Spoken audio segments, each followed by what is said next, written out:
call this talk Out of the Many One.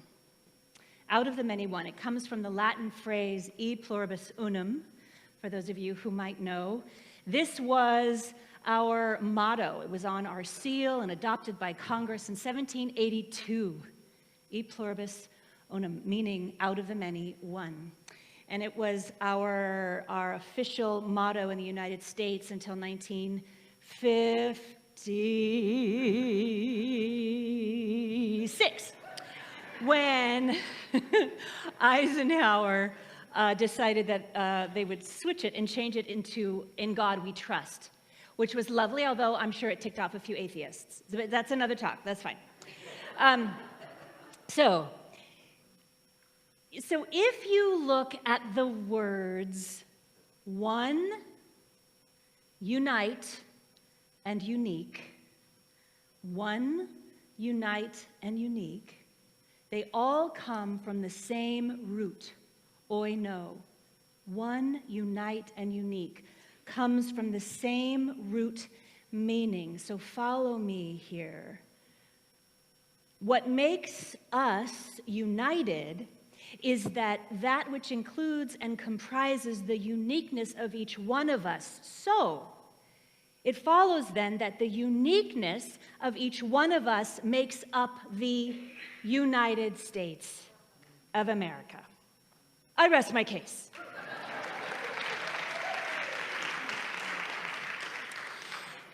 So really what it is our individual uniqueness. That which makes us seemingly different or different is that necessary and direct part of our oneness. Each of us is that one of a kind within the whole of humanity. So I have been meeting with congregants, many of you, these past few weeks. And do you remember when I had a sign up about a month ago? Well, a lot of you signed up. I had no idea. By the end of next week, I will have met with over 80 of you. I know, and it's been amazing. I have to tell you, I have been so moved and so honored to sit and to listen to your stories. Each of you has a powerful story. That which brought you here to this community, that which you are working on in your own life. It's been such an honor to sit with you. And as I've been doing this, and we just have had half-hour meetings, but even in that half hour, to just sit and witness you, this beautiful community, it's been extraordinary to see not only our shared humanity, the oneness that is here, but also the diverse expressions of God that each of you are. Out of the many, one. It's been extraordinary. And I'm taking a break from seeing people until our classes are complete, and then we will take it up again. And so for those of you who I have not yet had an opportunity to sit with, please consider it. It's just really such a blessing. Loving reminder, as Dr. Ernest Holmes said, oneness does not mean sameness.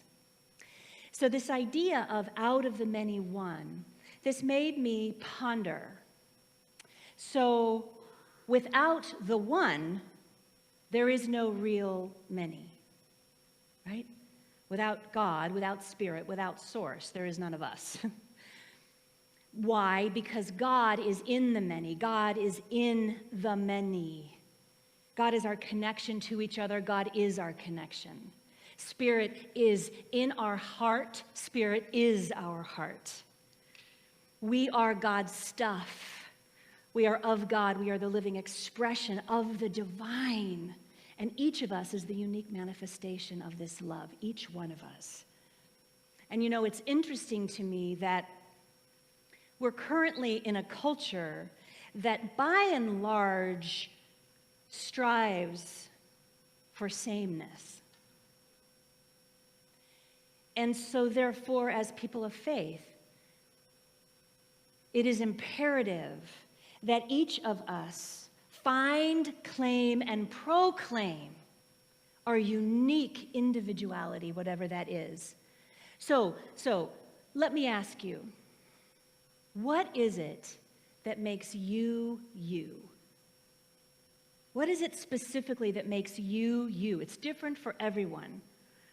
And in this lies the gifts that you are meant to give in this life, the contribution to this life that only you can give. And I got to tell you, you are a potpourri of wonderfulness. That is my experience of you. Because you are specifically, uniquely, gloriously you, and we are not us without you. Do you get it? Without your particular offering, no matter how small or large, hear that. It does not matter. Every single person has their very own God-ordained genius. You will hear me say that a lot. Each of you has your own genius. Every human being is here to give our sacred offering to the world. And so I ask you, what is your sacred offering? Jeff Brown writes, "There is a profound meaning at the heart of each birth. Each of us is essential to this dance of sacred imagination. Each of us is a storehouse of sacred intentions and offerings, just waiting for their opportunity to be lived." Some of us are deep thinkers. Some of us are artists, gardeners, parents, scientists, teachers, and this is really important, who and where we come from, our culture, color, size, gender expression, identity, ability, brain wiring, our unique, particular energetic field, all of this profoundly affects the whole and makes up the one that we get to be a part of. Can you imagine for just a moment, if each of us went around every day collectively and deeply honoring one another's genius, no matter how small or how big? Can you imagine that? I mean, imagine the up-leveling, the heightened oneness that we would all feel in this human family of ours. This is big for us. If you look at the power of just some of the individual unique expressions of God that have had an impact on our world, even just some of them, in the myriad of ways, Madame Curie, Gandhi, Maya Angelou, Cesar Chavez, my parents' neighbors that live across the street, Julie and Selena, they come over to my parents' house every day and they walk their dog, Dugan, we call him Doogie. They give Doogie these long, wonderful walks because my parents are now at the stage in their life where they are not able to do that to that extent. How beautiful is that? Out of the kindness of their own heart. That is part of their offering to the world. I was in the grocery store the other day, and there was a woman in front of me who was so kind to the checker. It brought tears to my eyes. It made me catch my breath. It was an ordinary moment of absolute kindness. It was her offering. It was her offering in that woman's world in that moment. Think about those people who have influenced you. Maybe your mother or your grandmother, your father or your grandfather, your partner or your best friend. Hi, Annette. She's watching from Colorado. Hi, Mom and Dad. They're watching from California. Think about the people that have had the greatest influence on you. Your mentor, your teacher. I had the best. I had the best. Your children. And now take in for a moment the influence, the contribution that you have already made to humanity because you have. Don't tell me you haven't. You have, my friends. You have, my loves. Just from your corner of the world, just from your block. Who you are profoundly matters. Please never doubt the profound difference that you make in another person's life. We never know. And it's precisely our individuality or our difference that contributes and blesses our shared oneness. I'm going to say that again. It is our individuality, it is our differences that contribute and bless our shared oneness. I love that song, Brian, that you sang. You know, I asked him to sing that song, brother. Brother, let me be your shelter. I'll never leave you all alone. I can be the one you call when you're low. Oh. Sorry, shiny song object. But the thing is though, is that's it. We get to be shelter for each other. Martin Luther King said, life's most urgent and persistent question is, what are you doing for others? So what does it mean to be a shelter for someone? What does that mean? So for me, in addition to caring for someone in their time of need, whatever that may be, whatever that may look like, we also have this opportunity to provide shelter for people energetically. And then taking that idea a little bit further, the shelter that we provide them can be a shelter that creates a safe environment for their particular freedom of expression. So that providing shelter is not only helping with basic needs, it's helping with energetic safety. Are you with me? So in doing that, we give our sisters and brothers a deep bow, so to speak.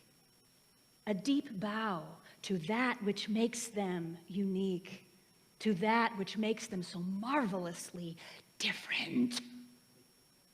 Right? It's that deep bow, and we do this by being willing to open our hearts so that we can listen and learn from their life experience, so that we can be fully present with the presence within them. The Sufi poet Hafiz wrote something that I love, and you may know this. I just have to share it with you because I love it so much. He wrote, a long time ago, admit something. Everyone you see, you say to them, love me. Of course, you do not do this out loud, otherwise they would call the cops. Still, though, think about this great pull in us to connect. Why not become the one who lives with a full moon in each eye, that is always saying with that sweet moon language what every other eye in this world is dying to hear? Love me. Love me. When we get this fully, that every one of us just wants to be loved. That's all we want. It's not complicated. We just want to be loved. And when we fully get that, we love more. We love more.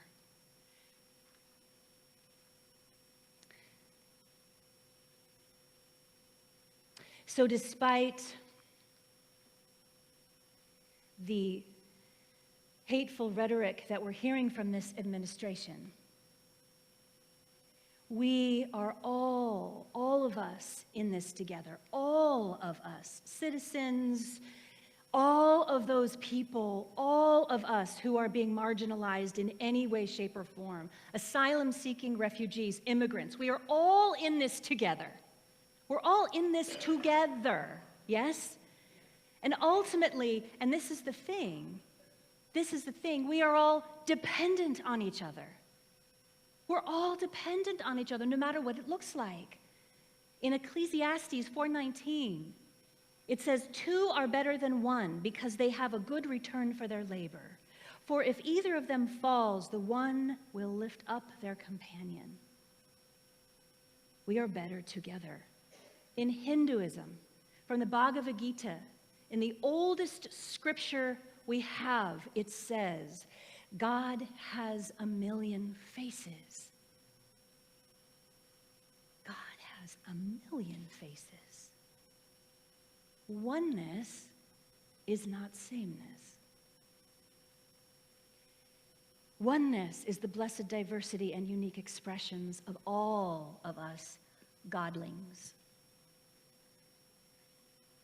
So the true message of oneness is that we all bring this extraordinary individual value to the whole.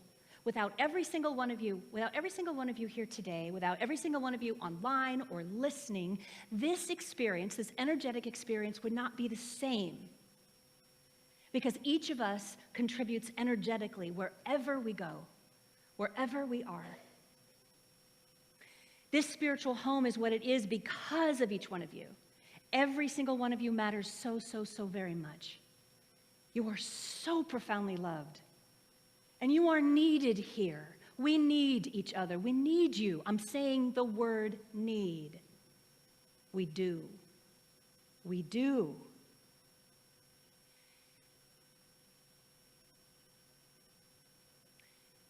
Right now on this planet, I believe that we're being called to provide shelter wherever we can, to ensure protection of others, physically and energetically. We are being called to protect the health, the growth, and the greater experience of love on this planet. This is our calling. This is our calling together. Maya Angelou wrote, "Love is that condition in the human spirit so profound that it empowers us to develop courage, to trust that courage and build bridges with it, to trust the bridges and cross over them so that we can attempt to reach each other." Yeah, amen. We're in a time right now where we are being called to reach each other. Yes? To reach each other. I'm going to invite you in this moment to just reach your hand next to the person if you feel comfortable. And if you don't, leave them in your lap. Consent is everything. Totally. If you feel comfortable, just hold the hand next to you, if you will, just for a moment. Do this. That's good too, Georgina. Close your eyes for just a moment. In this moment, out of the many one, feel this connection to this glorious infinite being that is next to you, this eternal light in the world who has been here for millennia in many forms. Goodness, this is not our first time. This is not our first rodeo. What a blessing it is to feel this reunion in this moment with this emanation of the divine that is sitting next to you. Allow this to be felt in this room. Those of you that are listening, allow it to be felt just from the air that you breathe, the love that fills the air. Feel this connection. Feel this love. Feel this oneness. And I invite you to just gently open your eyes. You can release your hands.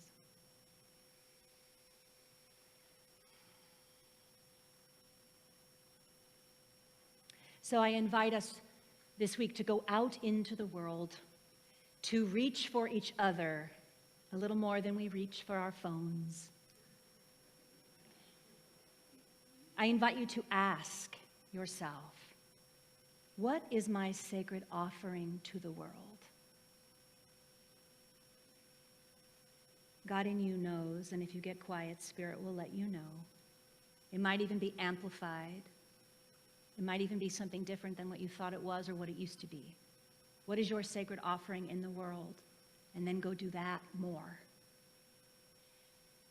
This week, I invite you to remember that every person you see, every face you look into, everyone, what they are really saying is, love me. Everyone, even the tricky people.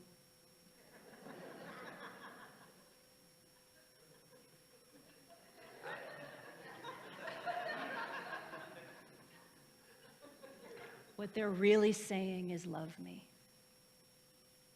This softens it a bit, doesn't it? That's what they're really saying. And finally, look at where you can be a shelter for someone else. Where can you protect someone's energy? How can someone be safe in your mind? How can you be a shelter for your sister and for your brother?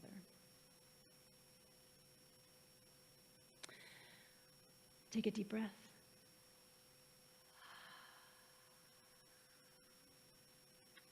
Thank you.